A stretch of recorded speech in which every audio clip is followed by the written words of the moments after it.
All right. So hello and welcome to everyone. Good to see familiar faces who continuing with the Discovering Buddhism course and modules. So this is module 9, Samsara and Nirvana. And usually at the beginning of a module, we have been doing a little bit more extensive prayers. So let's do that. Yeah, maybe first just adjusting our motivation quickly, and then we'll get into that more later after the prayers. But to think that the purpose of our life is to benefit all sentient beings, and in particular, in order to benefit sentient beings in the most deepest and profound level, we ourselves must fully develop our own qualities and achieve the state of enlightenment. Then and only then will we have the skills and qualities to guide sentient beings in the most effective way from the oceans of samsaric suffering to the state of enlightenment. And therefore, we need to learn about all the stages of practice that lead to enlightenment. And therefore, we're going to engage in this Dharma lecture.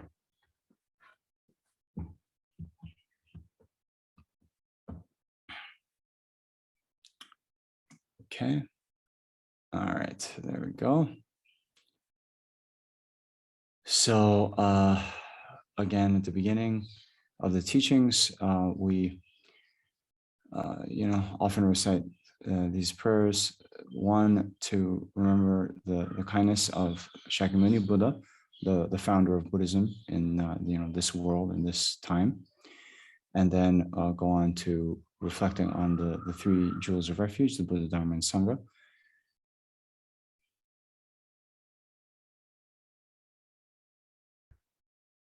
So also at the beginning of the teachings, we recite these prayers also to remove obstacles. That's why we often recite the Heart Sutra. Yeah. Okay. So to the Guru, Teacher, Bhagavan, Tathagata, Arhat, perfectly complete Buddha, perfect in knowledge and in good conduct, Sugata, knower of the world, supreme guide of beings to be subdued, teacher of gods and humans, to you, the Buddha Bhagavan, glorious conqueror, Shakyamuni, I prostrate, make offerings, and go for refuge. Guru, Teacher, Bhagavan, Tathagata, Arhat, perfectly complete Buddha, perfect in knowledge and in good conduct, Sugata, knower of the world, supreme guide of beings to be subdued, teacher of gods and humans, to you, Buddha Bhagavan, glorious conqueror, Shakyamuni, I prostrate, make offerings, and go for refuge.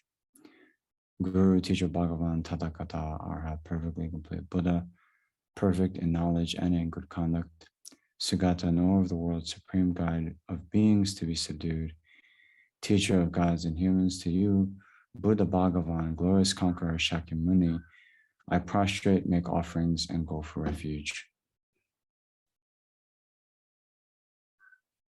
When supreme among humans, you were born on this earth, you paced out 7 strides, then said, I am supreme in this world. To you who are wise, then, I prostrate. With pure bodies, form supremely pure, wisdom ocean like a golden mountain, fame that blazes in the 3 worlds, winner of the best, savior, to you I prostrate. With the supreme signs, face like a spotless moon, color like gold, to you I prostrate. Dust free like you, the 3 worlds are not, incomparably kind one, to you I prostrate. The Savior having great compassion, the teacher having all understanding, the field of merit with qualities like a vast ocean, to you, the one gone to thusness, I prostrate. The purity that frees one from attachment, the virtue that frees one from the lower realms, the one path, sublime, pure reality, to the Dharma that pacifies, I prostrate. Those who are liberated and who also show the path to liberation, the holy field qualified with realizations, you who are devoted to the moral precepts, to you, the sublime community intending virtue, I prostrate. Do not commit any unwholesome actions, engage in perfect wholesome actions, subdue one's own mind. This is the teaching of the Buddha. A star, a defective view, a butter lamp flame, an illusion, a dewdrop, a water bubble, a dream, lightning, a cloud. See all causative phenomena like this. By these merits may transmigratory beings attain the state of all-seeing, subdue the enemy of faults, and be freed from the ocean of samsara, disturbed by the waves of aging, sickness, and death.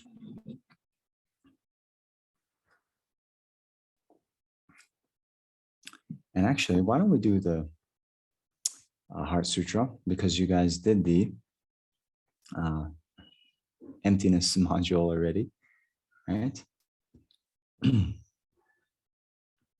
So this verse is often recited before the Heart Sutra.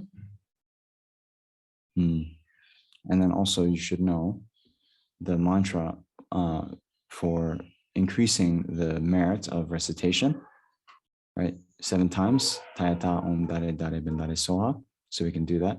Tayata om dare dare bendare soha. Tayata om dare dare bendare soha. Tayata om dare dare bendare soha. Tayata om dare dare bendare soha. Tayata om dare dare bendare soha. Tayata om dare dare bendare soha. Tayata om dare dare bendare soha. The indescribable, inconceivable, and inexpressible perfection of wisdom, unproduced, unceasing, the nature of space, the object of the uniquely knowing transcendental wisdom, to the mother of the victorious ones of the 3 times I prostrate. I prostrate to the 3 noble, rare, sublime ones. Thus did I hear at one time, the Bhagavan was dwelling on Master's Vulture's mountain in Rajgiriya, together with a great community of monks and a great community of bodhisattvas. At that time, the Bhagavan was absorbed in the concentration on the categories of phenomena called profound perception. Also at that time, the Bodhisattva Mahasattva Aryavalokiteshvara looked upon the very practice of the profound perfection of wisdom and beheld those 5 aggregates also as empty of inherent nature. Then through the power of the Buddha, the Venerable Shariputra said this to the Bodhisattva Mahasattva Aryavalokiteshvara: how should any son of lineage train who wishes to practice the activity of the profound perfection of wisdom? He said that, and the Bodhisattva Mahasattva Aryavalokiteshvara said this to the Venerable Shariputra: Shariputra, any son of the lineage or daughter of the lineage who wishes to practice the activity of the profound perfection of wisdom should look upon it like this, correctly and repeatedly beholding those 5 aggregates also as empty of inherent nature. Form is empty, emptiness is form. Emptiness is not other than form. Form is also not other than emptiness. In the same way, feeling, discrimination, and compositional factors and consciousness are empty. Shariputra, likewise, all phenomena are emptiness without characteristic, unproduced, unceased, stainless, not without stain, not deficient, not fulfilled. Shariputra, therefore, in emptiness, there is no form, no feeling, no discrimination, no compositional factors, no consciousness, no eye, no ear, no nose, no tongue, no body, no mind, no visual form, no sound, no odor, no taste, no object of touch, and no phenomena. There is no I element, and so on, up to and including no mind element and no mental consciousness element. There is no ignorance, no extinction of ignorance, and so on, up to and including no aging and death, and no extinction of aging and death. Similarly, there is no suffering, origination, cessation, and path. There is no exalted wisdom, no attainment, and also no non-attainment. Shariputra, because there is no attainment, Bodhisattvas rely on and dwell in the perfection of wisdom, the mind without obscuration and without fear. Having completely passed beyond error, they reach the end point of Nirvana. All the Buddhas who dwell in the 3 times also manifestly, completely awaken to the unsurpassable, perfect, complete enlightenment in reliance on the perfection of wisdom. Therefore, the mantra of the perfection of wisdom, the mantra of great knowledge, the unsurpassed mantra, the mantra equal to the unequaled, the mantra that thoroughly pacifies all suffering, should be known as truth, since it is not false. The mantra of the perfection of wisdom is declared Tayata Gate Gate Paragate Parasam Gate Bodhisvaha. Shariputra, the Bodhisattva Mahasattva, should train the profound perfection of wisdom like that. Then the Bhagavan arose from that concentration and commended the Bodhisattva Mahasattva Arya Avalokiteshvara, saying, well said, son of a lineage, it is like that, it is like that. One should practice the profound perfection of wisdom, just as you have indicated, even the Tathagatas rejoice. The Bhagavan having thus spoken, the Venerable Sharidavati Putra, the Bodhisattva Mahasattva Arya Avalokiteshvara, and those surrounding in their entirety, along with the world of gods, humans, asuras, and Gandharvas were overjoyed and highly praised that spoken by the Bhagavan. And then extensive dispelling of hindrances. I and all surrounding sentient beings take refuge in the Buddha, take refuge in the Dharma, take refuge in the Sangha. We prostrate to the Great Mother Prajnaparamita, surrounded by her children, the assemblies of Buddhas and Bodhisattvas of the 10 directions. In dependence on my prostrations to all of you, may these words of truth be actualized. In the past, the Deva King Indra dispelled the evil Maras by reflecting on the profound meaning of the wisdom gone beyond and reciting profound words in daily recitation. In the same way, I also reflect on the profound meaning of the Great Mother Prajnaparamita and recite the profound words in daily recitation. In dependence on that, may all diseases, spirit possessions, bad conditions, the opposing forces, which happen due to past karma and immediate conditions be dispelled. May they become non-existent. May they be pacified.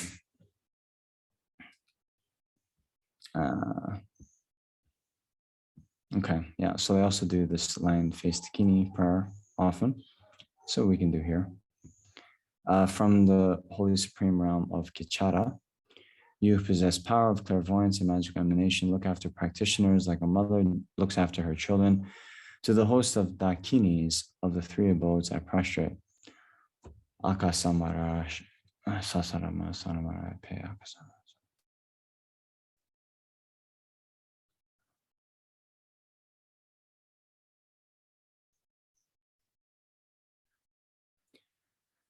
Tayata Gate Gate Paragate Parasam Gate Bodhi Soha. By the teachings of the noble 3 race of blind ones possessing the power of truth, may hindrances be averted, may they be eliminated, may they be pacified. May all enemies and negative forces opposed to Dharma Shintam Kuriye Soha. May the host of 80,000 obstacles be pacified, may we be free from harmful conditions to Dharma.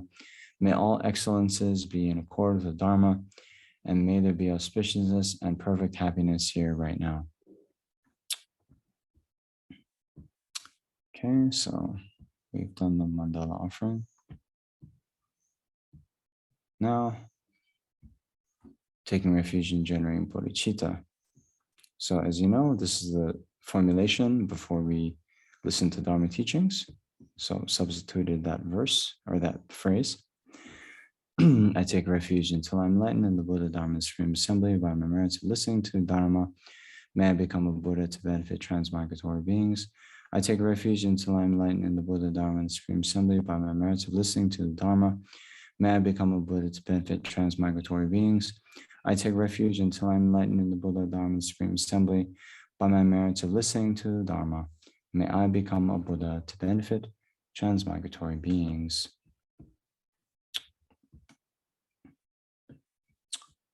Okay, so switch gears here. And so now,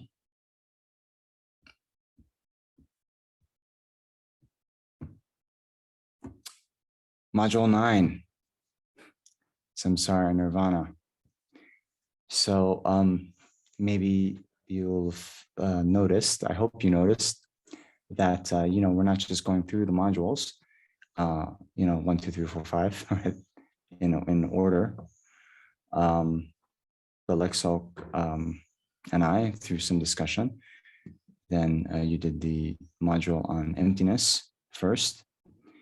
And we still haven't done the module on refuge yet, but instead we're doing this, Samsara and Nirvana.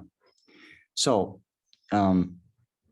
then I hope Lexok explained a little bit about this order that we're following, right? We're not just making it up. We're not just trying to confuse you, but actually this order is one that His Holiness the Dalai Lama himself has been utilizing, and even he hasn't made it up himself, but he in turn is following an order put out by Maitreya in the Abhisama Alamkara, which some of you know, right, is a commentary on, okay, so we have the Prajnaparamita Sutras, one of which is the Heart Sutra that we just recited.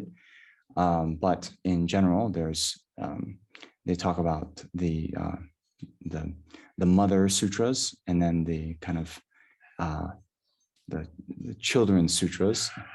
So the 9 sort of mothers and 14 children, I believe.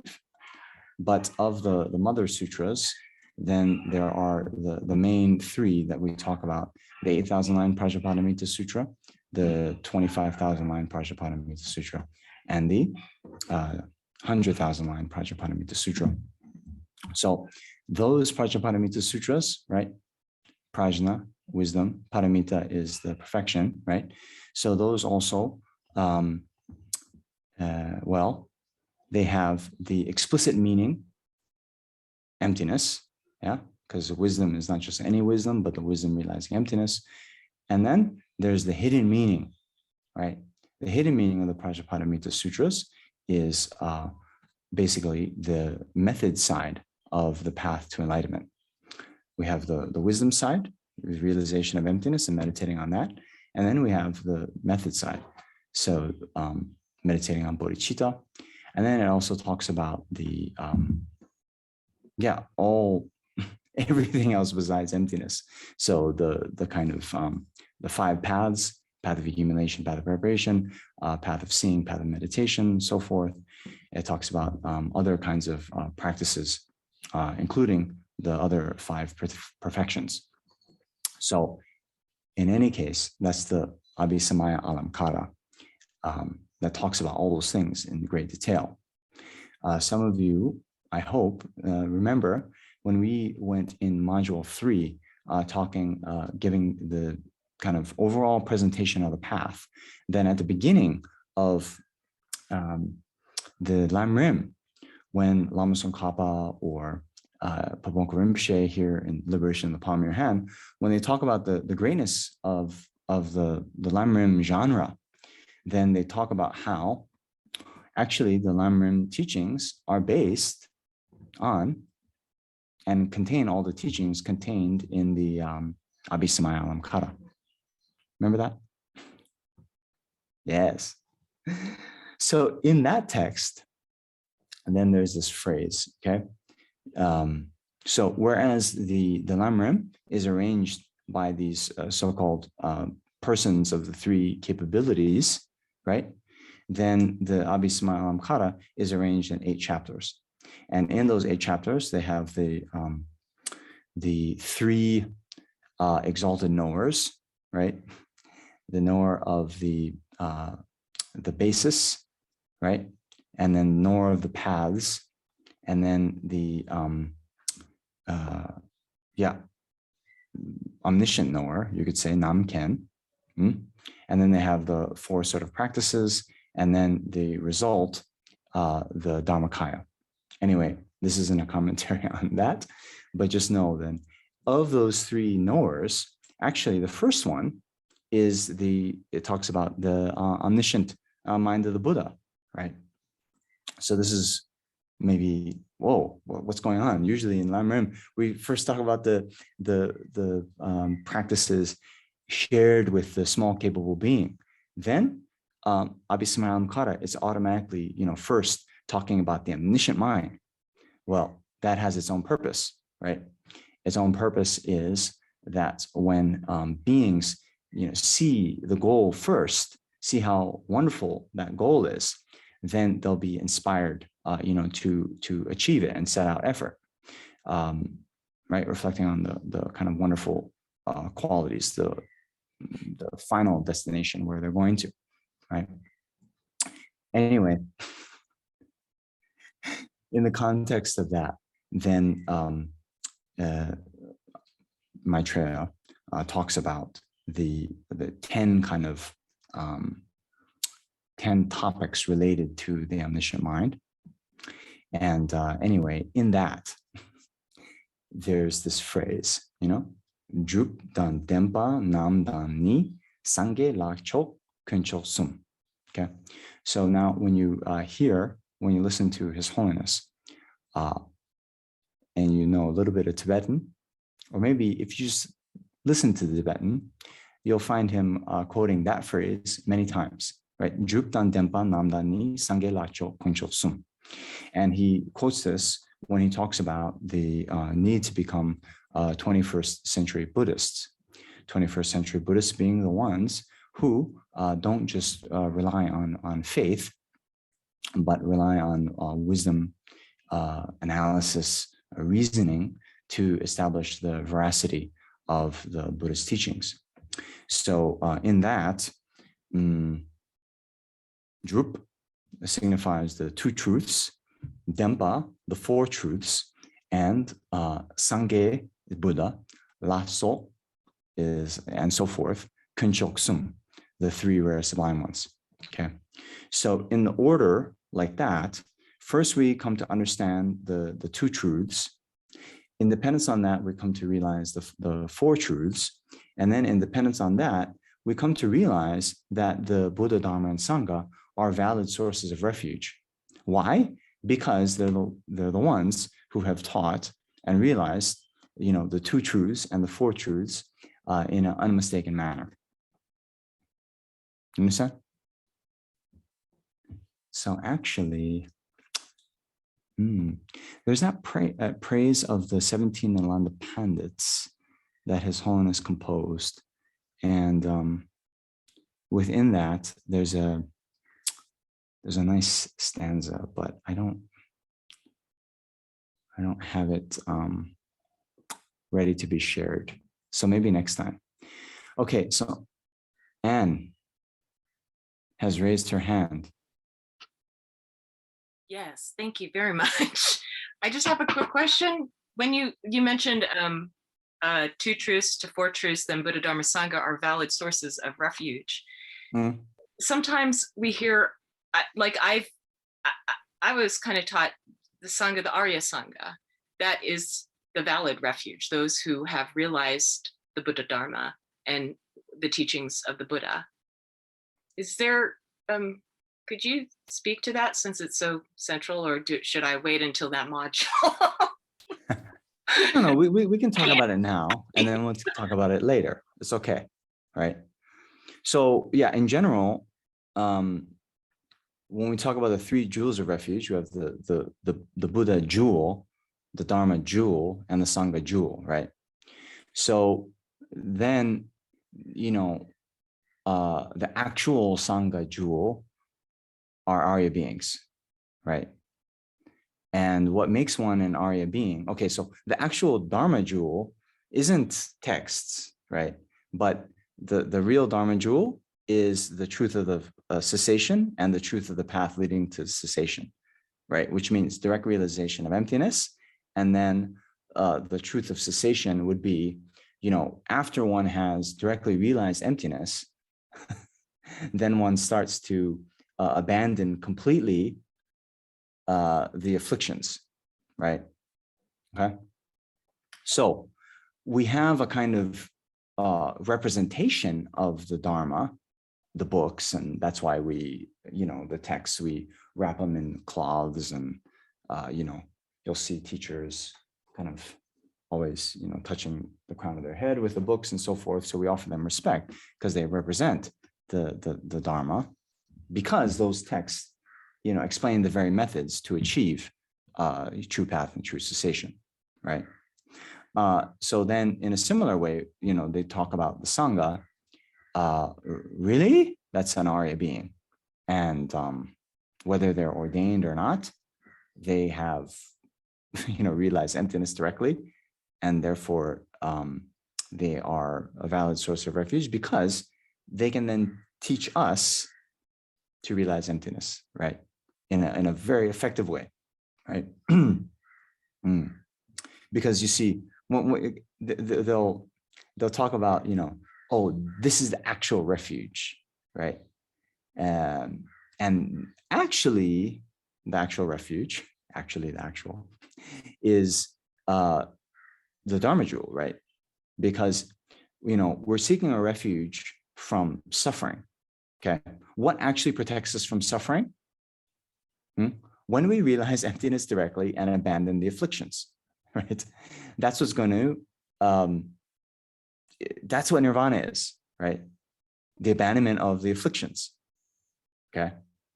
Since we seek refuge means since we seek not to experience the sufferings of samsara, right? The only way is to abandon the cause of samsara. And we do that through the direct realization of emptiness, right? Okay, so the actual refuge is the Dharma Jewel.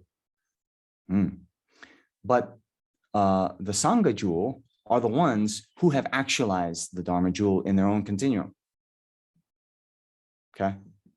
But just as we have a kind of representation of the Dharma Jewel, the texts that explain, then a representation of the Sangha Jewel are, they say, 4 fully ordained monks.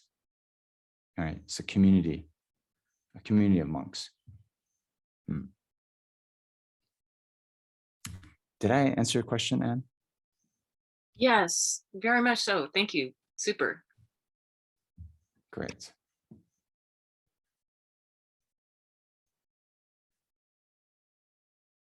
Okay.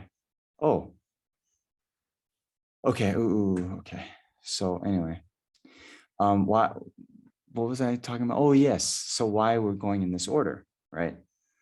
So group, 2 truths, 4 truths. From understanding the 2 truths, then one comes to understand the 4 truths, right? Why? Because you see, within the 2 truths, we have the ultimate reality and conventional reality, right? So the conventional reality is everything we commonly accept in the world. Yes. Ultimate truth is then analyzing how those things exist, which, by the way, isn't the way they appear to us, right? They appear in one way, they exist in another way. But our believing and grasping onto the appearance as real, as true, thinking that things exist in this way, actually is what binds us to samsara. That's the root of the afflictions, right? So when we talk about the 4 truths, we have the truth of suffering, truth of the cause of suffering.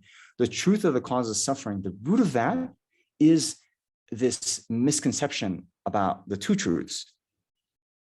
And in particular, it's we don't understand ultimate truth, right?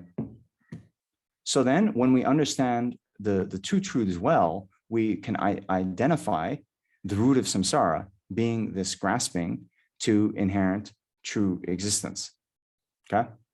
Then when we understand that that is a misconception, then, well, with further reflection, we can understand that it can be abandoned. And that is the 3rd truth, truth of cessation.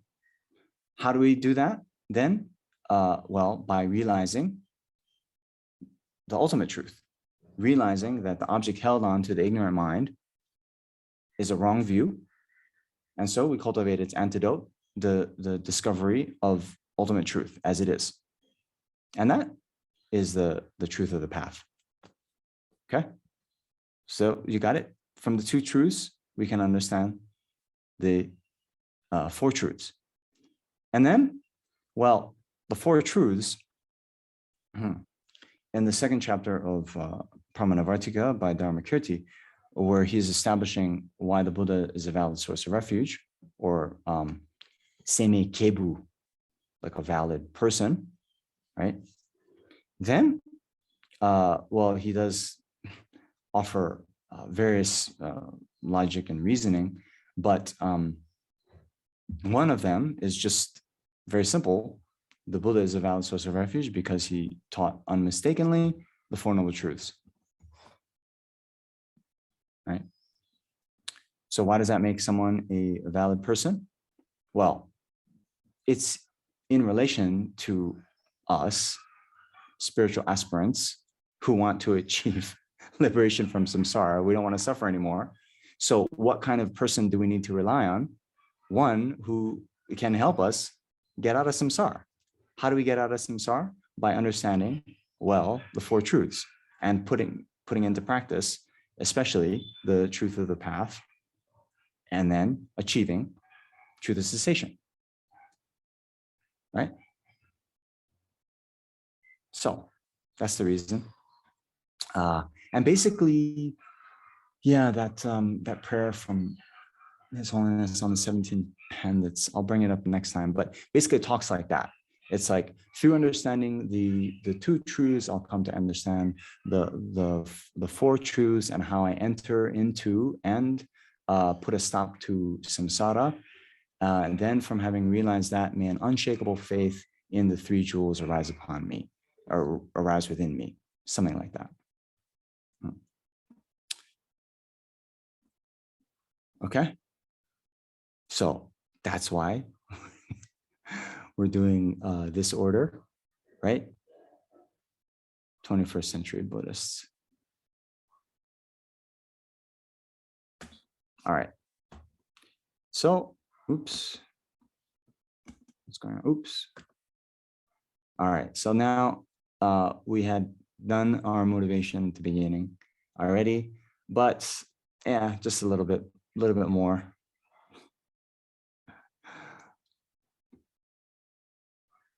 So Shantideva says, relying on the boat of a human body, free yourself from the great river of suffering, because this boat is difficult to attain again. Do not sleep now, fool. You know, I once had this verse.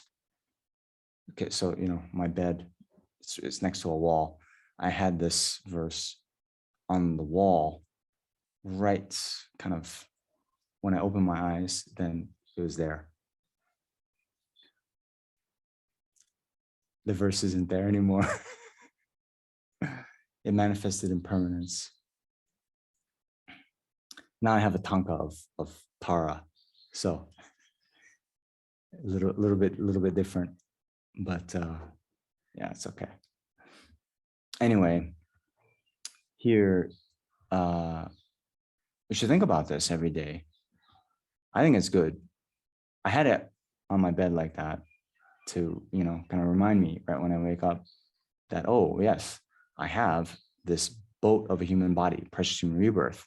With it, I can free myself from suffering. And since I'm not going to get this kind of precious human rebirth again, then now's not the time for sleep, but time to free yourself, right?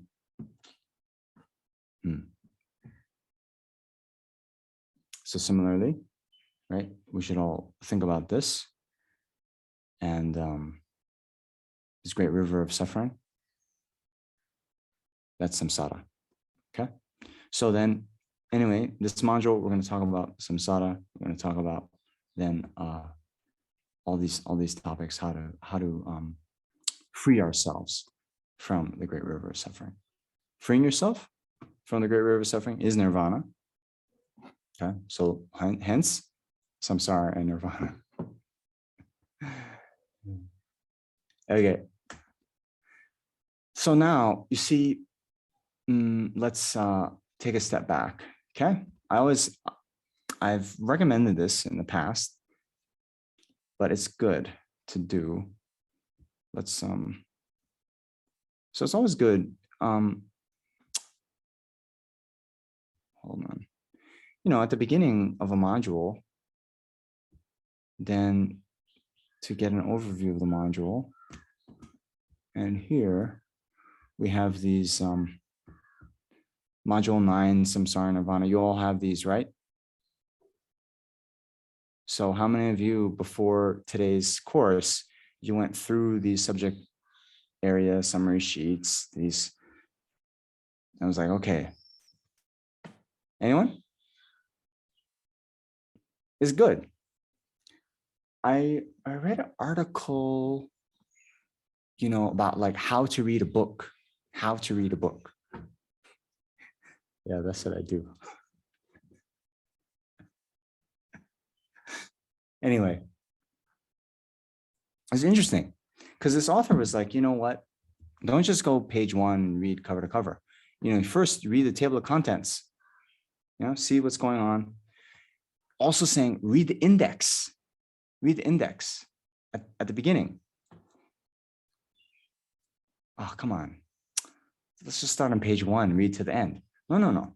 So the point is, right, you want to already get an idea about the kind of main topics that are being covered. So automatically, your brain, your mind is primed to seek out these kind of key topics that are coming up. Actually, there was some research done in, I think at UCLA, just down the road from you. Remember, we're talking in the other module, taking Highway 1 down from the Golden Gate Bridge down to LA. Yeah, okay. So just down the road from you, there was a study done, and they actually found that even before you've taken, one class, read one thing, okay, they took one group and gave them an exam on the subject material, right? They haven't read anything, okay? Then the other group, the control group, didn't take the exam. They found out later, the people who took the exam without having, studied any of the material, like later on, they did better in the course than those, who didn't. And the thought was, well, just having those exam questions at first, even they didn't know, their mind was having to process, and it kind of made an internal framework about the topics that will be coming. And then they could categorize those topics in a better way. Okay? So let's go through it. So yeah, module 9, Samsara Nirvana, okay. Description. Investigate what samsara is and how we're stuck in it. Find out what nirvana is and how to achieve it. Okay, good. That's no false advertising. We have a samsara and nirvana. So yes, we're gonna find out what samsara and nirvana. Okay, then develop the determination to be free from suffering, and gain confidence in applying practical tools to deal with and eliminate disturbing emotions forever. So I got very nervous when I read that, right? Because then what is my job? To help you develop the determination to be free from suffering. What does that mean? Full-fledged renunciation. Who has full-fledged renunciation? People who've entered the path, okay? All right. Then gain confidence in applying practical tools to deal with and eliminate disturbing emotions forever. Okay, so how do we eliminate disturbing emotions forever? What did we just say? True path and true cessation, which is direct realization of emptiness, not just realization of emptiness, but direct realization of emptiness, okay? So gain confidence in applying practical tools to deal with and eliminate disturbing emotions forever. That means, how are you going to gain confidence in that? You have to have direct realization of emptiness. So apparently in module 9, we're all going to become Arya beings if I do my job right and if you do your job right. What do you think?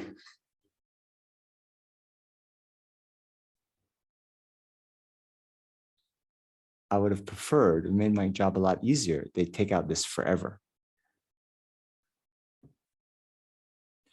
Anyway. Okay, so then how are we going to do this? We're apparently going to do this in 4 to 6 classes and a 2-day retreat. Okay, great. Yeah. Okay. Okay, yeah. We got our work cut out for ourselves. Okay, now, then required topics. The required topics to be covered in this module are Wheel of Life, 12 links, suffering, 3, 6, 8 sufferings, meaning of renunciation, causes of suffering, karma, 6 root delusions, recognizing and dealing with delusions, 4 noble truths, 3 higher trainings, definitions, and difference between nirvana and enlightenment. Okay, so now also, scratch my head a little bit. So this is a little bit odd, right? So look at this list. Now, why is it in this order? And then why these are sub-bullet points of 6 root delusions, right? So how is 3 higher trainings a sub-bullet of 6 root delusions?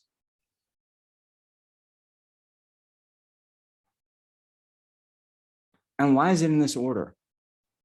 12 links, Wheel of Life, that comes first.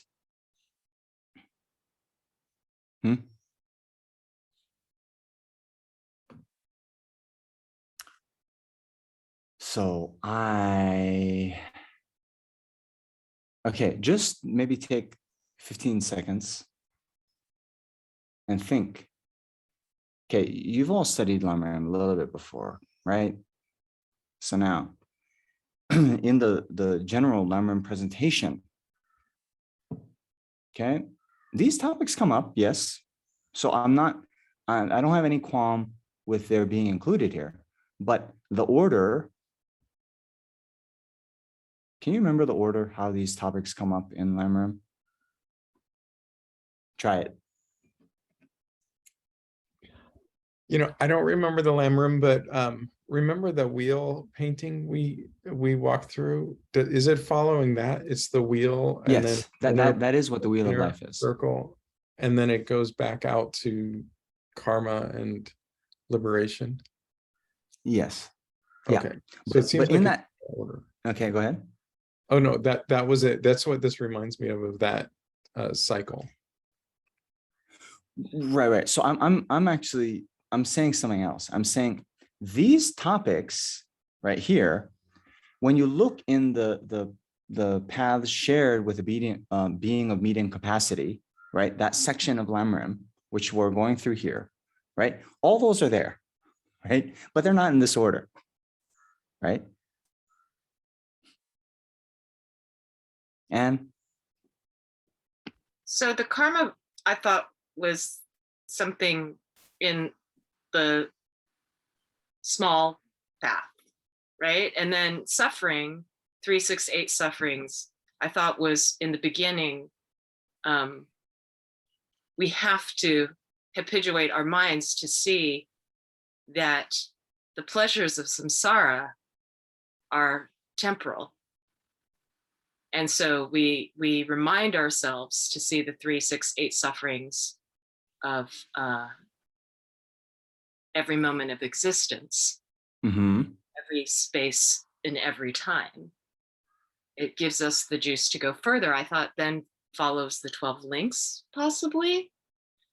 I don't know. That was kind of my take here. 6 root delusion. I have no idea where that goes, quite frankly.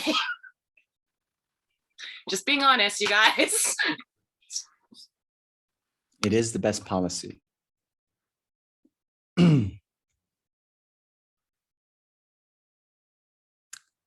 Okay. So let's go back here. Okay. So this is what I thought.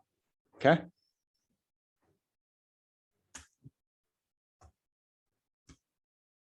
Right. Let's try this on for size. Okay. So this is what they've done. Okay. Now I think this is more logical, right? And this I'm going to prove to you later is the order in the Lamrim Chenmo, right? So first, when we talk about the paths shared with a medium scope, we first have to talk about then, the big picture. What are we trying to accomplish, right? So meaning of renunciation. Then we do that through understanding the Four Noble Truths. So here in the Four Noble Truths, we could have these actually as sub-bullets. Four Noble Truths. We have the truth of suffering, truth of the cause of suffering, right? And then truth of the cessation of suffering, right? That's actually Nirvana. And then the path to Nirvana. Okay, path to Nirvana then is the 3 higher trainings. So, and these Wheel of Life, it's actually coming in later, because to get this mind of renunciation, we have to understand the faults of samsara. We understand the faults of samsara either through understanding through the Four Noble Truths or through understanding through the 12 links of interdependent origination.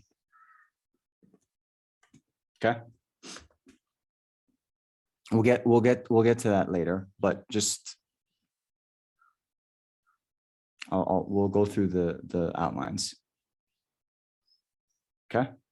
So this, I think, is a little bit better order. So let me prove it to you. Okay. Taking a step back, remember our friends, Lamrim outlines, right?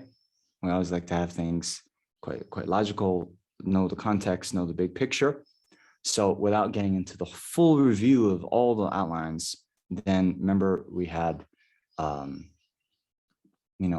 the preliminaries, why the Lamrim is so great, right? And then Guru devotion. And then after we rely on the Guru, we have to follow the actual instructions. So there we had the stimulus to take essence from your optimal human rebirth, and then how to extract the essence. How to extract the essence, then we have in these 3 scopes, right? We've done the stages of the path shared with a small scope. And now this module is all about training your mind in the stage of the path shared with medium scope, right? And just to review, this should be emblazoned in your mind by now, how we distinguish these 3 types of person, right? How do we do it? By their goals. And then since they have different goals, they need or they utilize different methods to attain them. So the person of small capacity, their goal, good rebirth in the next life, method to attain it, abandoning causes of lower rebirths, non-virtue. Person of medium capacity, their goal, liberation from all of samsaric existence, path to attain it by abandoning its causes, means samsara's causes, which are the karma and afflictions. Then later we'll talk about the being of great capacity. What is their goal? Full enlightenment for the benefit of all sentient beings, right? And then how do they achieve that? Practicing sick perfections, which are, of course, conjoined with a mind of bodhicitta. This is all review. So now, since we're going into this person of medium capacity, okay, and then we have to understand, okay, what is that about? So here we have, should be review, right? I think we went through these in module 3. So Atisha, right, wrote the Janchup Lamdrun, the lamp for the path to enlightenment. And there he defines the person of medium capacity, saying those persons are called medium who stop sinful actions, turn their backs on the joys of cyclic existence, and diligently strive for their own peace. Okay. Then taking that as the source, the great Tibetan scholar Ngawang Pelden, then he wrote, he was a great scholar at Gomang, Drepung Gomang, and he says a person of medium capacity is a person posited from the point of view of one who, having become disgusted with all of samsaric existence, makes their goal to attain their own liberation from that, and thus engages in the method to attain it, the 3 higher trainings. Okay. So now it's worth reflecting. Why do we have this? A person posited from the point of view of one who.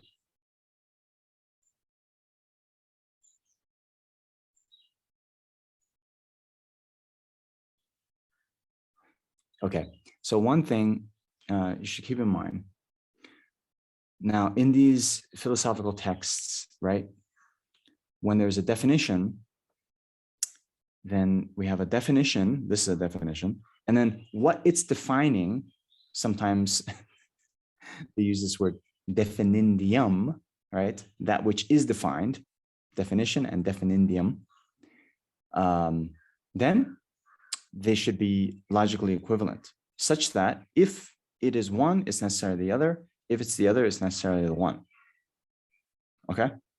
So sometimes you'll see in definitions, little phrases being added, because without it, then the logical equivalence wouldn't be there. Okay? So let's just consider for a second. If we just said a person, who, having become disgusted with all of samsaric existence, make their goal to attain their own liberation from that, and thus engages in the method to attain it, the 3 higher trainings, taking out this, posited from the point of view, then if we say that's the definition of a person of a medium capacity, would there be logical equivalence?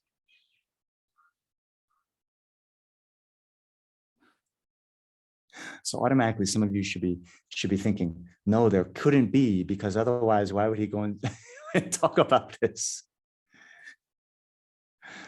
Right? So we know the answer. We know the answer is no, there wouldn't be logical equivalence. But why?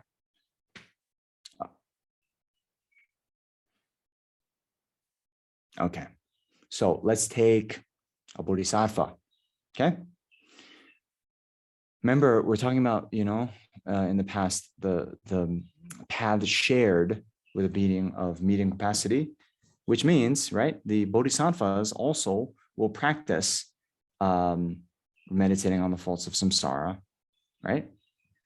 Okay, so a bodhisattva, they have practiced the path shared with a being of medium capacity. So aren't they also disgusted with all of samsaric existence? Yes? Okay, yeah.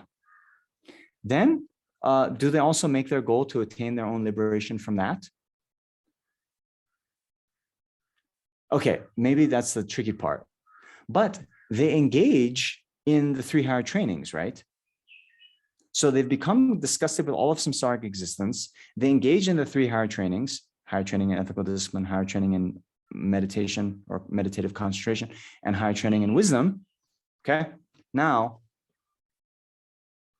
you could say, no, Namjong, they don't make their goal to attain their own liberation from that. Well, but a debate can come up, right? They make their goal to achieve complete enlightenment, right? And, enlightenment is liberation, right?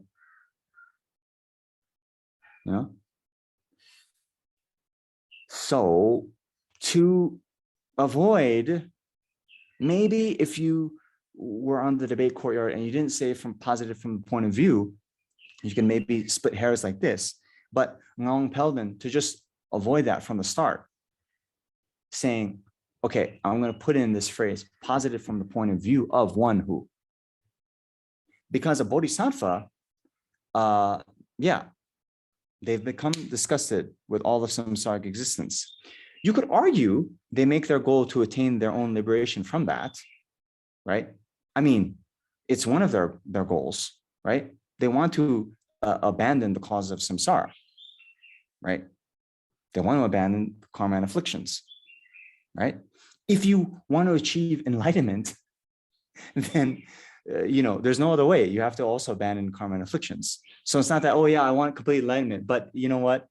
Liberation from samsara, no, I don't want that. Now, their own liberation, maybe there's some ways to split hairs, but just to cut that off and say, you know what? Don't go there, right? Don't go there. Don't debate with me that. I grant you that the bodhisattva makes their goal to attain liberation, and thus engages in the method to attain it. These bodhisattvas are not posited from the point of view of one who does that, because although that might be a goal, it's not kind of their distinguishing characteristic, right? So anyway, and you've put your hand down. So hopefully it's because I answered your question before you asking it.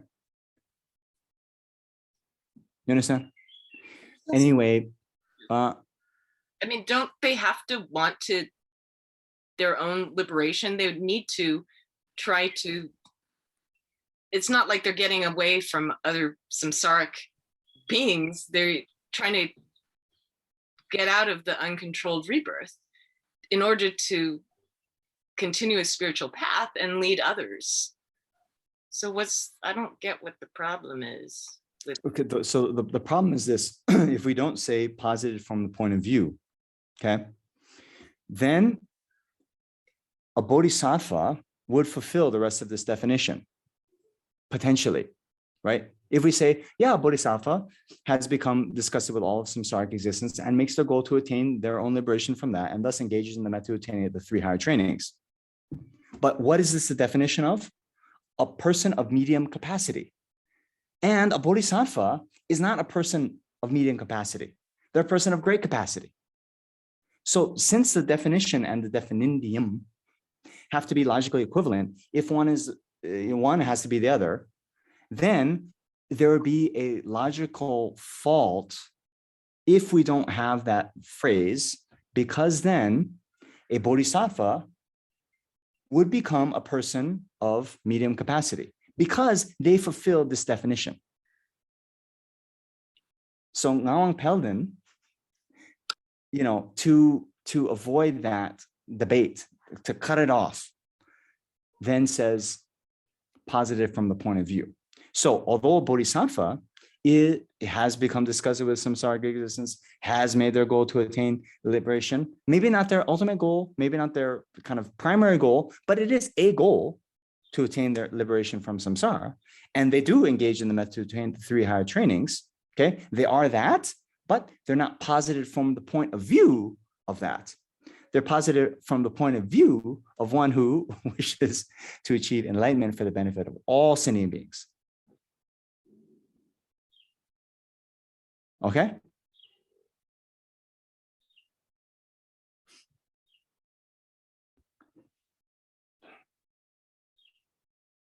Let that sink in. I wonder.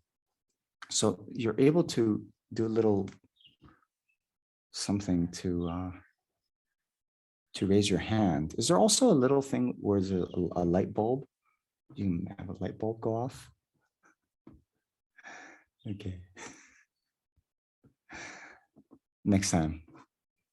Okay, you got it? If you don't have it, just, come to, review this lecture, listen to it again. The video will be put up and you should be able to understand. Okay, so that's what a person of medium capacity is. Okay, so now with that in mind, then we have these outlines. So LPYR, liberation palm of your, oh my gosh, is a typo, should be H. So these are the outlines from liberation in the palm of your hand, right?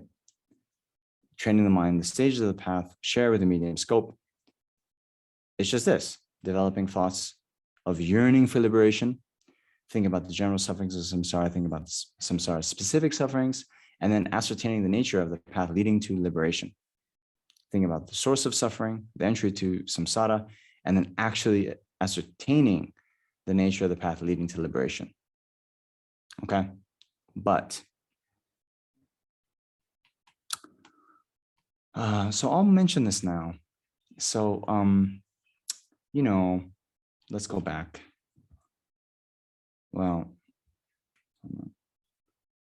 let's go back to these module summaries.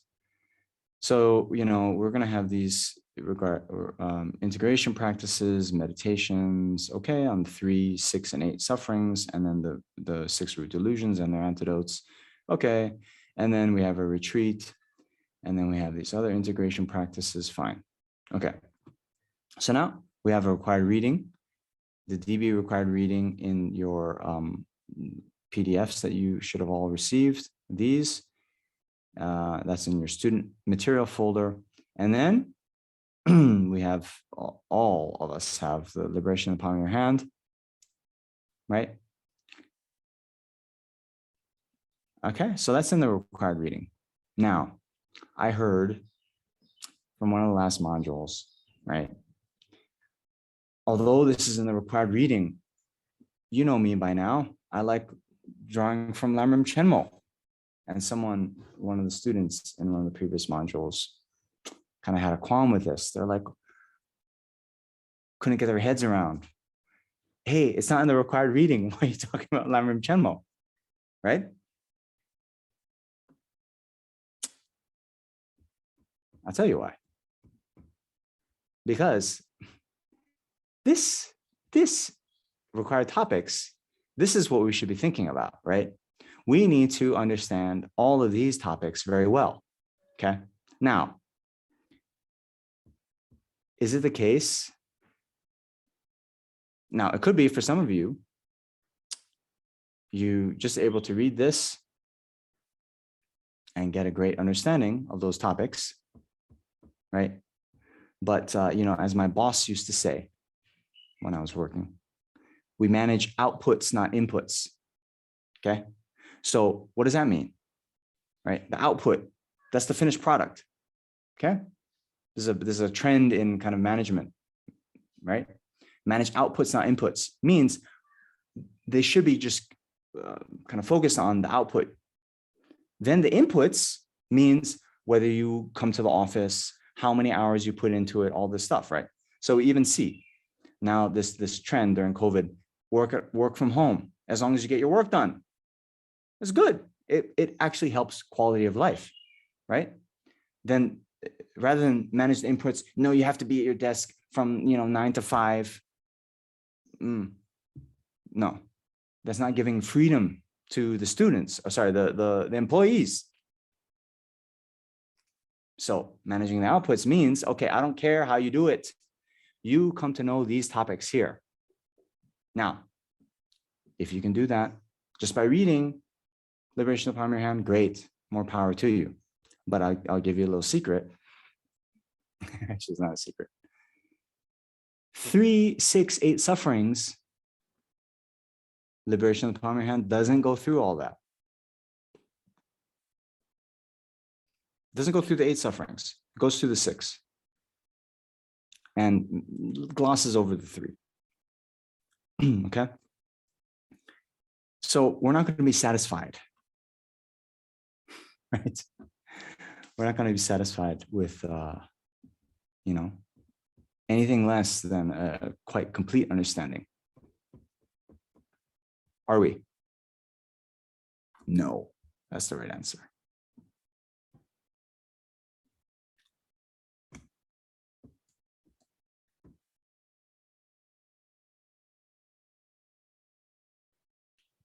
I'm reminded of a saying. This is Indian workers' work. Sorry.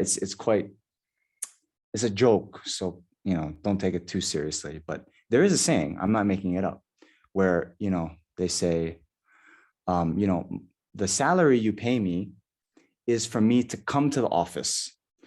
If you want me to actually do work, you have to pay me some bakshish, means a tip. Is that right, Shanti? No, but that's a saying. That's a saying. I think in Bengali, where Atisha was from, actually. That's how much it's degenerated. And Chetty says, no, that's not true, because you haven't had to deal with the foreign registration office. They really, oh yeah, a foreigner? You need some paperwork done? Yeah, okay.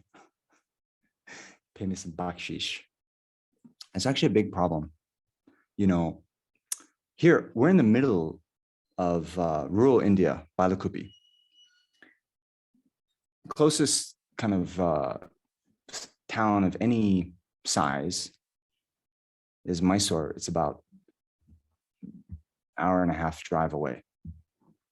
But, so the police and so forth, they get posted in different places. And I heard actually to get a post here in Bailakupi, it's very, very coveted, even though they're in the middle of nowhere. And actually, I hope I don't get into trouble. The police people, officers, they will pay a big bribe to the staffing person to get this post. Why? Because this is in the jurisdiction, right, of the Tibetan settlements. And the Tibetans, when they need to get a visa to go abroad, they need some kind of police clearance. Indian bureaucracy, right? You need this paper, you need these many signatures, you need all these forms. You take the forms from one office, you go to another office to get another form, then you take that and get another, then all this. Okay, so this is some years ago. The going rate for whatever kind of letter from this place saying that you don't have any warrants out for your arrest. You need a letter to say that. It's 5,000 rupees, one letter. Now, I heard at the time a monthly salary for these police officers might have been like 20,000 a month. Then to get one letter, they're asking for 5,000 rupees. So yes, they should pay the police officers more. But the point is, they could get, and there's 20,000 Tibetans. How many of them are going abroad? And there's just one letter. So in a month, they could get through these bribes something like 25 times their salary.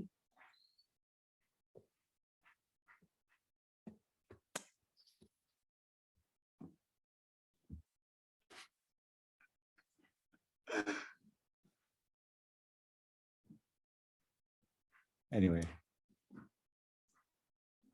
what was I saying? Oh, yeah.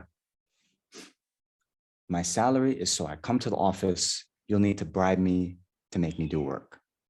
That's what I was talking about. But we're not like that, right? We are motivated by bodhicitta, wish to become fully enlightened Buddhas for the benefit of all sentient beings, right? So then, it's really weird, right?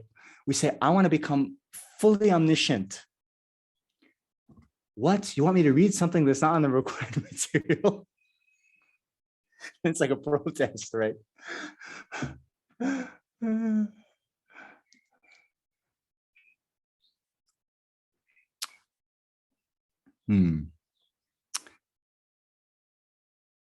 I said this in another class that I teach, but there's this sutra, Sangata Sutra, right? Sangata Sutra, and some of you might have read, but in it, there's a very nice little exchange between the Bodhisattva Sarvashuddha and the Buddha. And the Buddha gives a little discourse, and then the Bodhisattva Sarvashuddha says, Blessed One, Bhagavan, when I listen to this sutra, I can't get enough of it. And the Buddha says, oh, it's good, very good that you can't get enough of the Dharma teachings. Even I can't get enough of Dharma teachings. And therefore, what need is there to mention the childish ordinary beings can't get enough? Huh? You understand? So also later they talk about, being, I like this phrase, tremendously thirsty for the Dharma. Not just thirsty, not just, I'm thirsty, give me a little sip. No, tremendously thirsty means, imagine if you've been in the desert, without water for a long, long time, right? You've run out of water. Then you see someone, water. Oh my gosh. Then they try to sell you a bottle of water for, $50, $100. You're like, take it. Yes, give me that water, Or in like the cartoons, right? The cartoons. There's the mirage. the mirage, right? It looks like water. They think it's water, right? And then in many cartoons, there's like this, right? The character, they see the mirage, they think it's water, they go in there, and then like they start whatever, splashing around, drinking the water. And then in the cartoon, the mirage kind of fades away, and then it just becomes sand. And then they're like, have you seen cartoons like that? Yeah, it happens, right? So like that, thinking it's water splashing all around. But here, see, with the Dharma, we're not gonna be mistaken. We're not gonna be thinking, oh, it's so great, and then it's gonna turn to sand, right? So you can jump in, get tremendously thirsty, and dive in. Okay.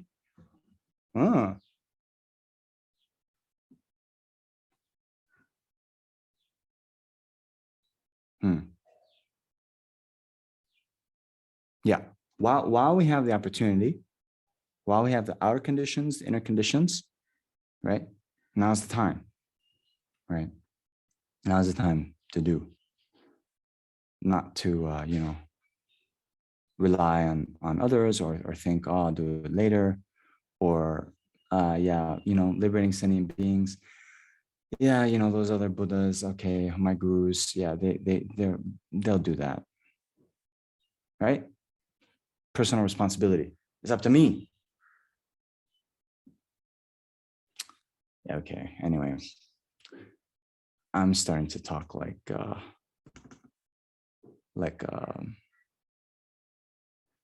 that kind of talk we will have more in the great scope, right? Taking personal responsibility. But you see here, right? Path shared with a being of medium scope. So still, we have our bodhicitta motivation even when we study this stuff, okay? So anyway, we're not going to be then satisfied with, just these outlines, because, it's good. No fault to, Pobonga Rinpoche. He has his area, right? But now, next slide is those same, and not even the full thing, but just part of the outlines from the medium scope. I had to use a smaller font. Okay. So here, training the mind in the stage of the path shared with a person of medium capacity. All right. So here we had identifying the mind intent on liberation. So this is renunciation. Then, so first we identify it, and then the method for developing it. And then the method for developing it is reflecting on suffering and its origin. Okay, so here is the Four Noble Truths. And then we're going to have the reflection on truth of suffering. And then number 2, which come later, that comes in line, in line with this. See, you see my cursor? The pointer down further. Reflection on the truth of suffering, and then we're going to have reflection on the origin of suffering. Okay. All right. So anyway, we have them identifying the mind, intent on liberation, and then the method for developing the mind, intent on liberation. Then we have the reflection on the Four Noble Truths. Okay, and then here, actual meditation on suffering. There's the universal suffering and then specific sufferings. Ooh, this should be also indented. Okay. Then here we have Lama Tsongkhapa talks about the 8 types of suffering, 6 types of suffering, and 3 types of suffering, right? But Bongkor Rinpoche does not. Also, this other text,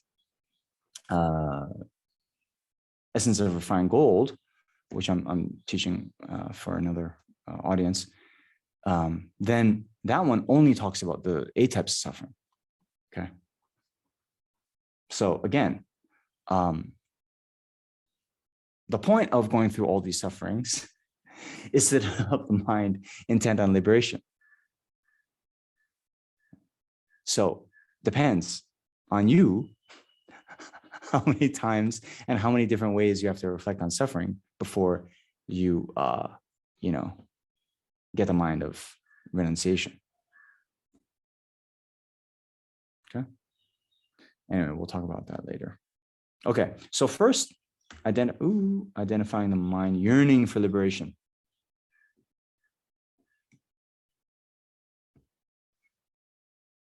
Liberation means freedom from bondage, and what binds you to psychic existence is karma and the afflictions. Freedom from rebirth impelled by karma and the afflictions is liberation. And the desire to attain that freedom is the mind intent on liberation.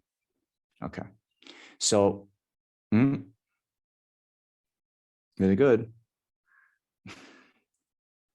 I mean, not that Lama Tsongkhapa needs my approval, but this is saying for you, right? Then, sometimes you just think about this, right? Then, you meet your friends, maybe they're not Buddhists, and they say, hey, yeah, why are you going to those Dharma lectures? Why are you going on retreats? Now you're reading all these books. What are you doing? What's the point? And then maybe some of you will say, oh, I'm doing it for liberation from all of samsaric suffering. Okay, good. But then your friend isn't satisfied. And they say, well, what is all this jargon you're using? What is samsara? What is liberation? What are you talking about? Then you'd be, samsara. So here is a good one. You can have, okay, psychic existence, okay, rebirth impelled by karma and afflictions. That's a kind of rough definition of samsara, right? You should say the continuum of rebirth, uncontrolled rebirth, probably better, impelled by karma and afflictions. That is samsara, right? So freedom from that is what liberation is, right? Then the desire to attain that freedom is the mind intent on liberation. So this is what has been also translated as renunciation, the mind of renunciation. But really it's nge jung in Tibetan. Nge is definite, jung is to emerge. So sometimes you'll see Lama Zopa Rinpoche is very fond of talking about etymology, and there, the mind, that definitely wishes to be free, definitely wishes to emerge.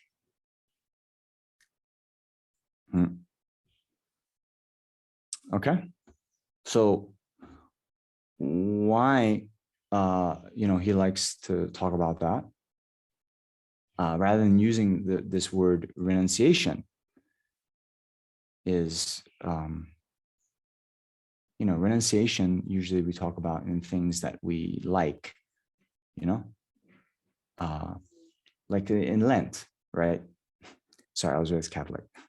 So, in Lent, it's the 40 days prior to Easter, right? Starting on Ash Wednesday. So Ash Wednesday, the day before, Mardi Gras, right? Fat Tuesday. Next day, Ash Wednesday, you're going to give up these things for, Lent. So before you do that, then you have a big party, right? So Carnival in, Rio, also celebration, or non-Lents, right? Mardi Gras, right? Big party. You get all those things that you like so much, but then, okay, to remember, you observe the period of Lent. Okay, but really those things, they're so good, you like them, you want to get your final hurrah in before you give them up, right? So there's this thought, those things, I'm renouncing them for this time, but it's the things I like. It's the things that are good, bring me happiness, bring me pleasure, but I'm going to engage in this austerity as a kind of practice, right? So if we have renunciation, if we just say renunciation, there's this kind of thought that can creep in. Oh, these things are actually good, right?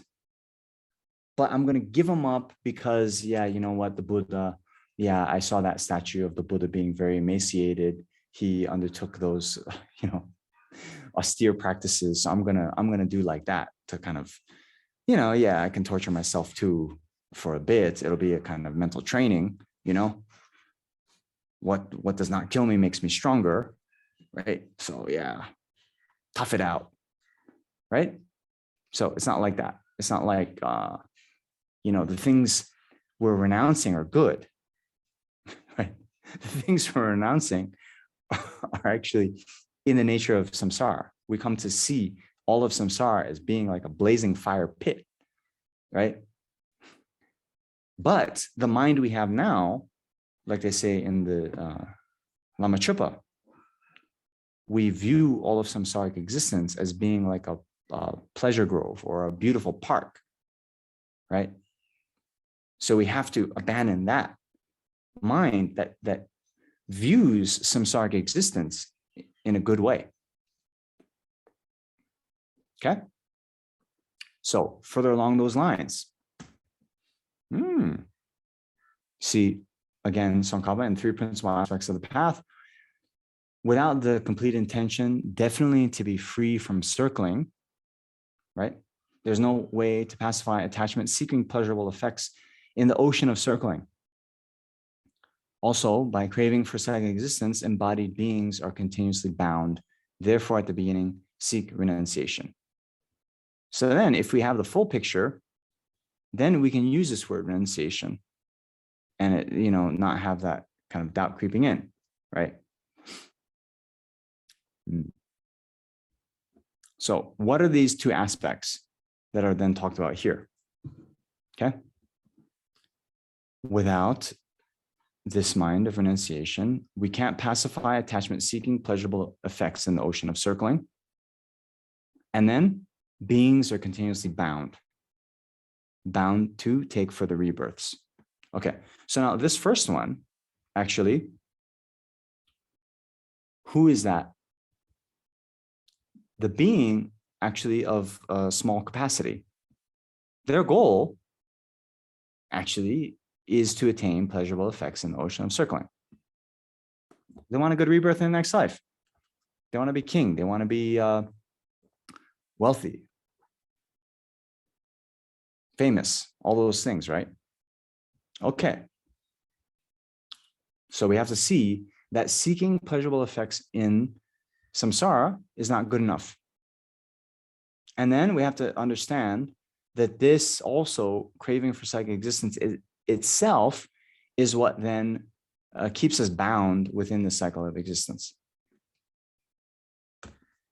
And therefore, at the beginning of this section, then we see these, right? These reflections, first by Shantideva. After repeatedly coming to higher rebirths and experiencing much joy there, you die and fall into the protracted and unbearable suffering of the miserable realms. Aryadeva then says, high states means good rebirth, frighten the wise as much as hell. Rare is the state of existence that does not terrify them. Okay, so what are these all pointing to? So this is what we're saying. The being, the full-fledged being of small capacity, they're trying to get happy rebirths, they're trying to get these high states, okay? But what Shantideva and Aryadeva are saying to us is, hey, even those goals aren't the end, aren't the end all be all, because you might be effective and successful in your practice of the small scope and abandon negative karma, practice virtue. And if you do that, you'll get a good rebirth. You'll experience much joy there. But hey, after that, what's going to happen? You're going to die and fall into the miserable realms again. So because of that, because those states of higher rebirth aren't permanent, they're not lasting, then actually those should frighten the wise as much as hell, right? Because until you have been liberated from all of samsara, there's always that chance you're going to fall back into the miserable realms.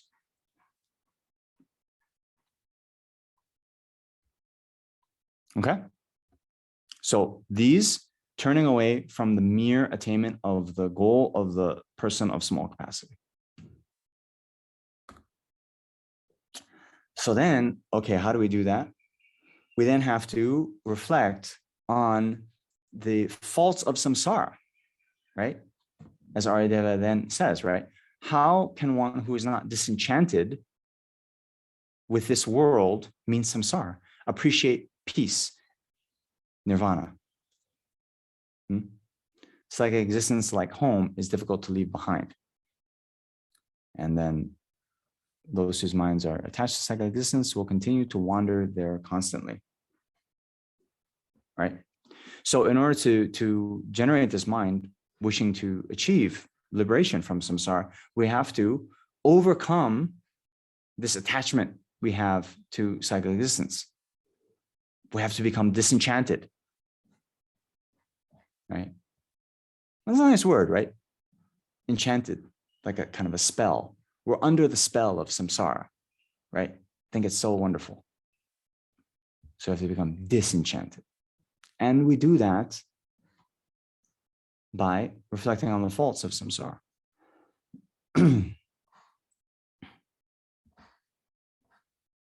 One more quotation. I think I've shared this with you before, but I like this very much. This is from, it's quoted in Lamrim General. So although we have sunk into the midst of cyclic existence, an ocean of suffering with neither bottom nor shore, we are not disenchanted. We have no fear. We are pleased and excited. What is going on in our minds?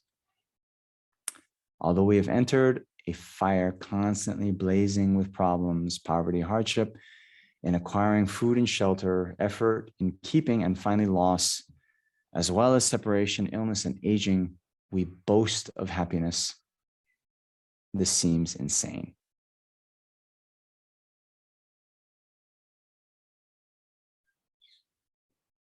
What do you think? Kinda, yeah. So, you know, hey, how are you? Yeah, I'm great.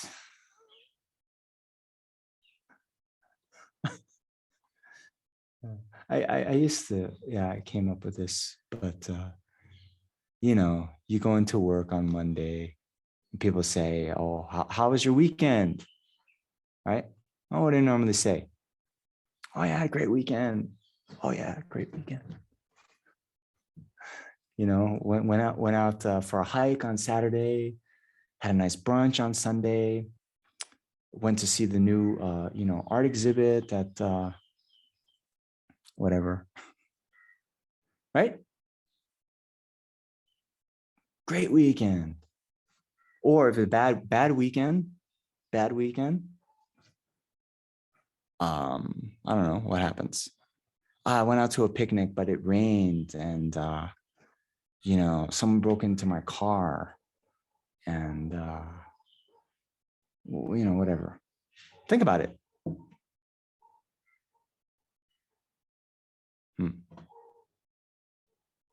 So, you know, normally the way we gauge if our life is going well or not, it's like that, right? 8 worldly concerns.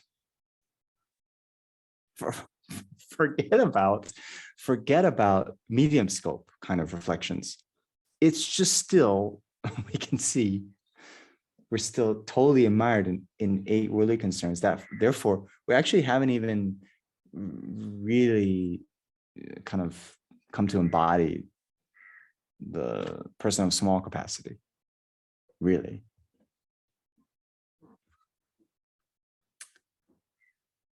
So I don't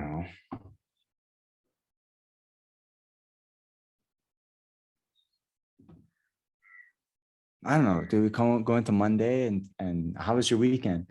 You know what? I still haven't abandoned the root cause of samsara, karma and afflictions. It was a bad weekend.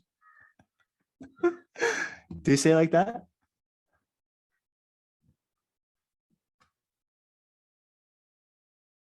So I don't know, maybe sometimes you have to kind of be a little bit, just in keeping, with the conventions of the world, right? If you go into Monday and start talking like that, I don't know, maybe people will think you're weird.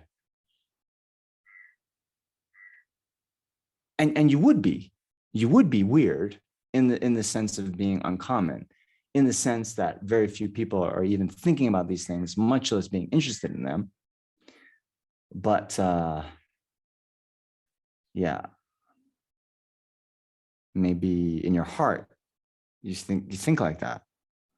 But then to be in keeping with the kind of ordinary appearances, you say, I had a great weekend.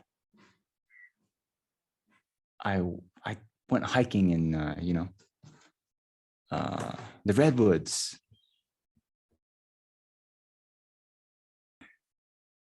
Okay, so anyway,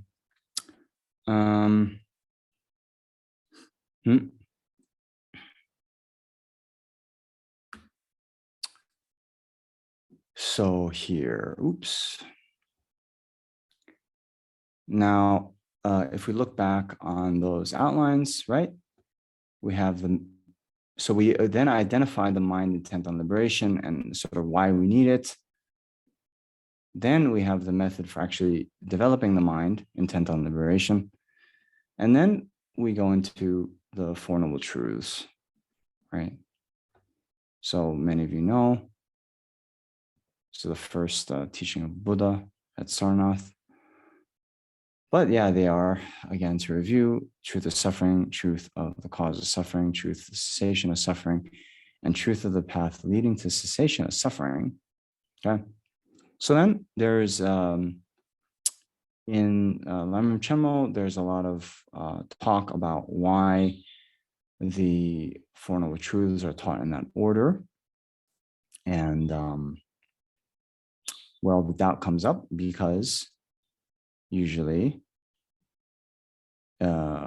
of these, right, the cause comes first, right? Causes come before effects. So there is a hypothetical kind of questioner that then says, why are we doing it in this order? And so there's actually a nice passage. Let me stop this. From Gyaltsab Je. You know Gyaltsab Je? You know Lama Tsongkhapa? He had two kind of, they call it heart sons. But yeah, like main disciples, Gyaltsab Je and Kejrib Je. When you see Lama Tsongkhapa depicted in the Tankas, there'll be, two, a little bit below him. We have a Tanka there, but anyway. But yeah, it's over there. I have a camera only points here. But in any case, those are the two main disciples of Lama Tsongkhapa. And Gyaltsab Je, he wrote a commentary on the Avisamaya Alamkara. And in that, this very debate comes up. I thought to maybe, share that with you because it's good. So there, I'm just going to translate on the fly. So sorry, it's not going to be very poetic. But okay, this doubt comes up. He says, "All right, well, if you were to explain in the order of cause and effect, then you would first teach truth of the origin and truth of the path, and then teach the truth of suffering and the truth of the cessation of suffering. Because the truth of suffering arises from its cause, the truth of the origin of suffering. And the truth of the cessation is attained through the power of the truth of the path, right? Truth of the path is direct realization of emptiness. Independence on meditating on emptiness and realizing it directly, you then come to abandon the afflictions, right? But here, it is being shown, okay, there's a reason for teaching it in, so here, Yulchen Ngompa Tokbi Rinpa Dan Tumpa. Okay. So Yulchen is the object possessor. Ngompa Tokbi Rinpa. So this is actually the clear realization. And okay, those of you who've studied, has anyone studied Salam before, grounds and paths? A little bit? Okay. Anyway, the path of seeing, it is said, has 16 moments. And, oh, yikes. Without getting into that too much, those 16 moments, it goes in the order here. Truth of suffering, truth of origin of suffering, truth of cessation of suffering, truth of the path leading to cessation of suffering. Okay. And so you have a uninterrupted path and a path that is liberated. Okay. And then you have basically, yeah, there's these 16 moments and they go in that order. Let's gloss over that because it gets a little bit complicated. Anyway, the point is those 16 moments of the path of seeing, they're talked about in that. You have truth of suffering, truth of origin, truth of cessation, truth of the path leading to cessation. So here, why it's following that same order of the path of seeing is because in the beginning, okay, one, after having reflected well on the general and specific faults of samsara, then one develops the mind wishing to be free from that suffering.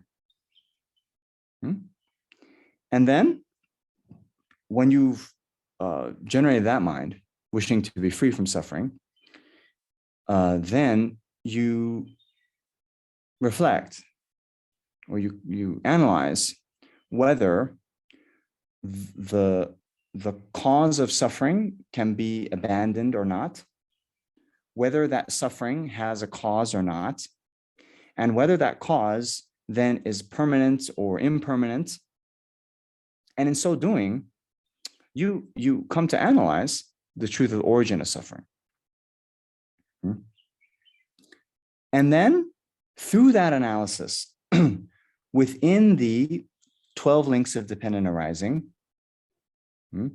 you come to see that karma and afflictions, those two, are the cause of suffering, kind of the root cause of suffering. And then you develop a mind that wishes to abandon those causes. And because of that, here they teach truth of suffering first, and then the truth of the origin. Then, when you see that the truth of the origin of suffering can be abandoned, or when you see it can be abandoned, you also see that the truth of cessation can be realized or attained.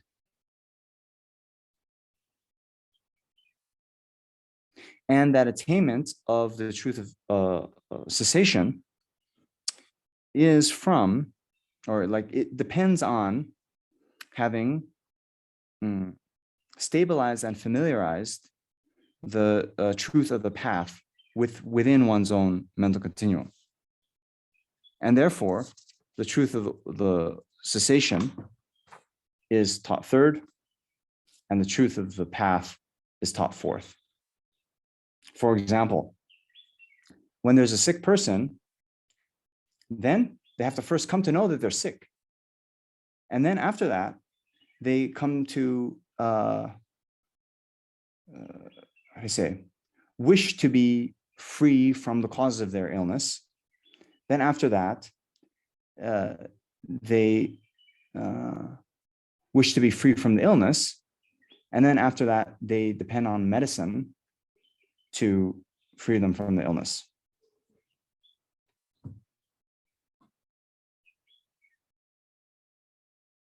And then this quote from Maitreya Uttara Tantra. So that's where that comes in. Recognize that you are ill, eliminate the cause of the illness, attain health, rely on a remedy. Likewise, you should recognize, eliminate, attain, and rely upon suffering, its cause, its cessation, and the path, respectively. Okay? All right. So that's a, pretty important point. You'll see it come up again and again. The reason why the Four Noble Truths are taught in that order. And so I thought to talk about it a bit. Okay. So next is all of the 6 types, 8 types, and 3 types of suffering. But we have a few minutes left, so I wanted to stop there for questions.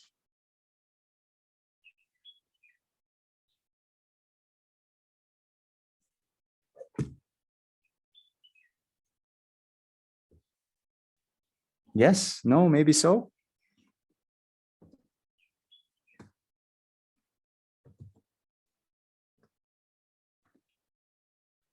Wow, okay.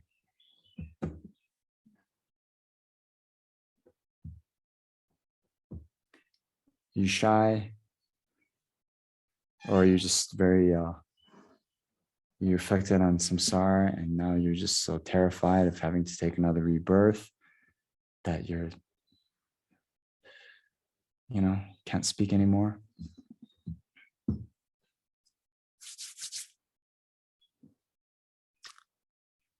Okay, well. Shanti has her hand up. Oh, really? Okay. Shanti, yeah. So I was wondering that we are taught, in fact, it's a bodhisattva vow that we're not supposed to teach emptiness or talk about emptiness to someone who isn't ready. So in these degenerate times, how come everyone is ready to learn about emptiness right at the beginning? I mean, sorry to put it like that, but I got kind of confused by that. I had to be careful because I just took a sip of my tea, and we're talking about the cartoons. It'd be the psh, that one. This is a good question. So, what does it actually mean for someone to be okay? So just to review, Shanti's question, you all heard, right? So there is in the Bodhisattva vows a vow not to teach emptiness to a unsuitable disciple, or a disciple who isn't ripened. Actually, they use that word, maminpa. And the context of that is, there's a story of a bodhisattva who then was teaching a king and taught the king emptiness first.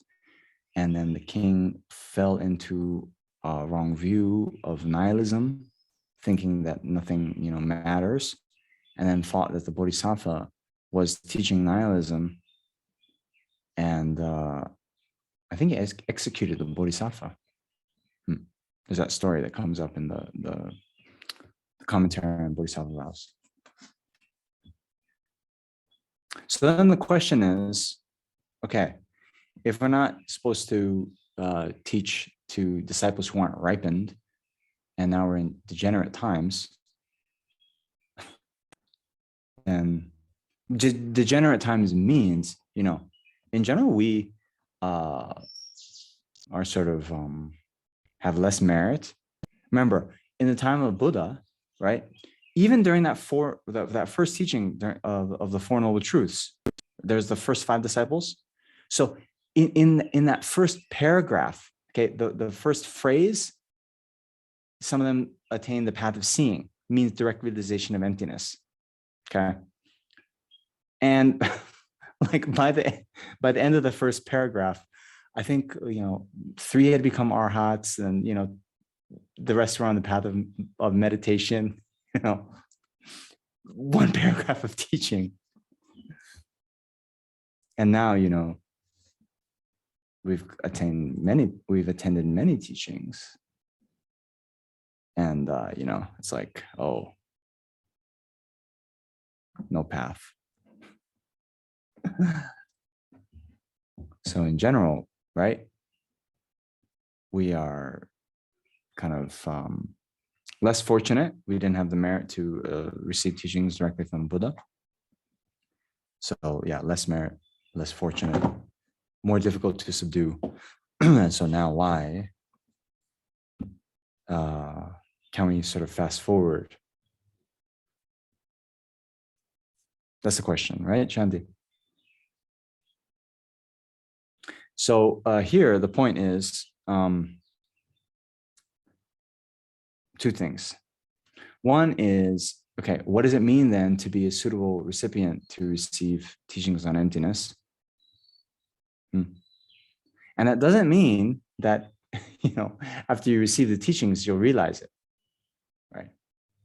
But it means even when you receive teaching on emptiness, you won't fall into the wrong view of nihilism.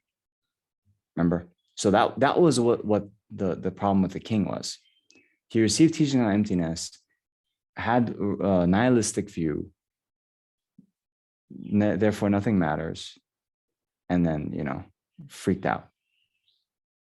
So before one teaches emptiness, you should at least talk on the level of conventional truth and very much emphasize that emptiness does not mean nothingness, right?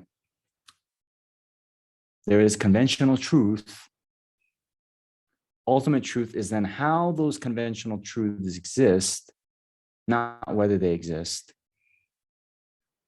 right? So I think the teachers that teach emptiness, they are at least doing it in the context of 2 truths. And that's why 2 truths, not just the one truth, not just ultimate truth, not just everything is empty.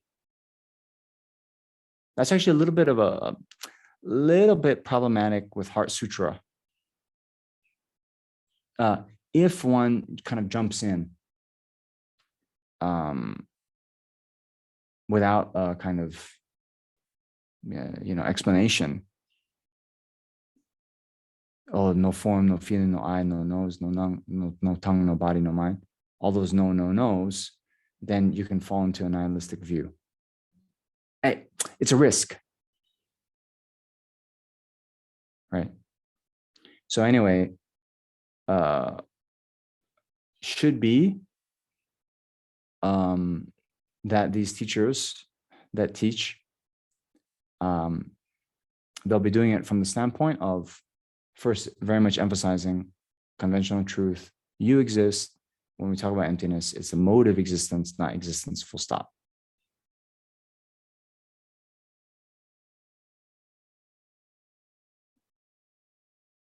Okay?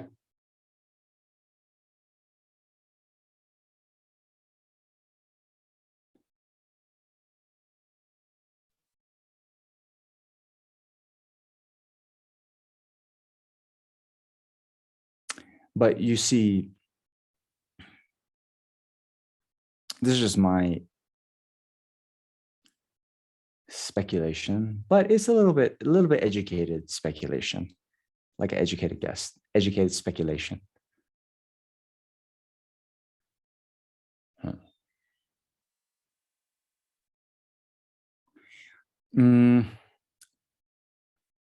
Okay. We're not supposed to follow by faith. We're not supposed to follow by faith. Then the teachings on ultimate truth, the teachings on emptiness, actually through reasoning, not appealing to authority, but they can be realized. You can realize emptiness without appealing to just the authority because Buddha said so, right? Whereas karma, for example, we were talking before about an extremely hidden phenomena. So karma, extremely hidden phenomena. Emptiness is only a slightly hidden phenomena.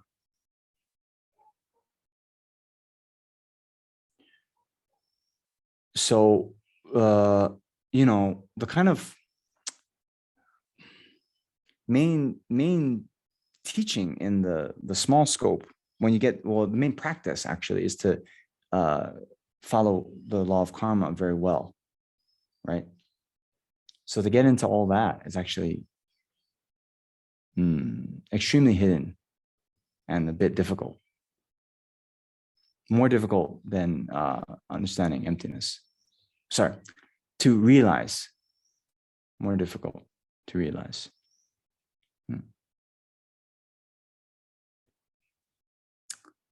So I think it's like that. I think it's like that.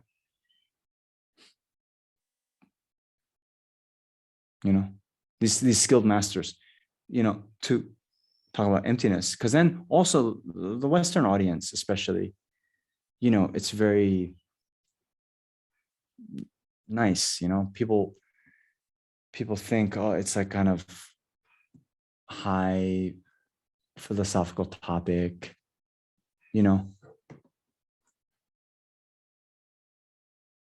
You go to a party. Hey, what are you reading? I'm reading about emptiness, shunyata. It's like, oh, really? Oh.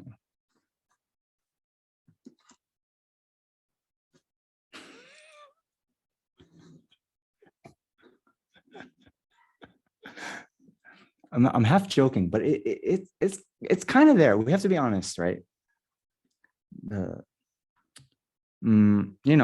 Start where you are, right? So at one point, even here, when we go to debate, right? Yeah, there's that competitive drive. I want to defeat my opponents. I don't want to embarrass myself, right? I want to feel like I'm a scholar. The exam scores, they post on a wall, your name and your score. Everyone knows. In the early years, like, I didn't even go look. And I have like 5 of my classmates tell me what scores I got on my exams. I'm like, oh, thanks, guys. Yeah, okay. But the point is, it's very, we use the afflictions to fight the afflictions kind of thing. Very judo kind of mentality, right? So, we want to feel we're, intellectually, we have intellectual prowess. We're studying these, these difficult things. Right?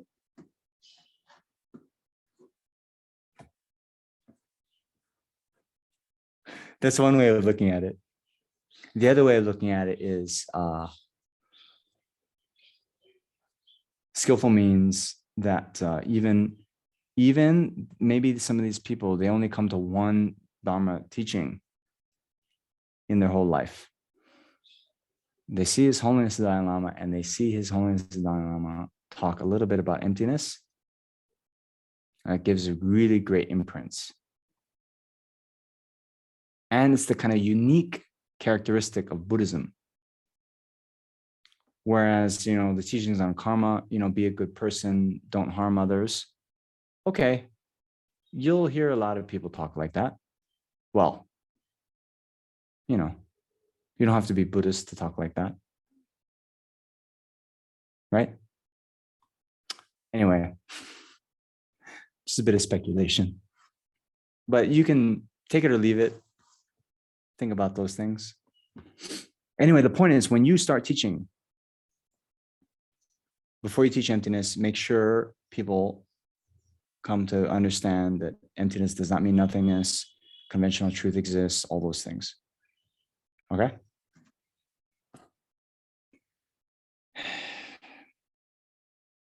Okay. Time's up, so let us dedicate the merit.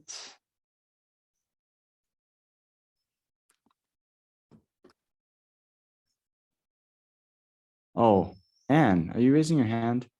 Yes, I am. I promise this is the last time. I was just wondering if it's possible to share the notes, the outline, and the beautiful quotes. Yeah. Super cool. Thank you.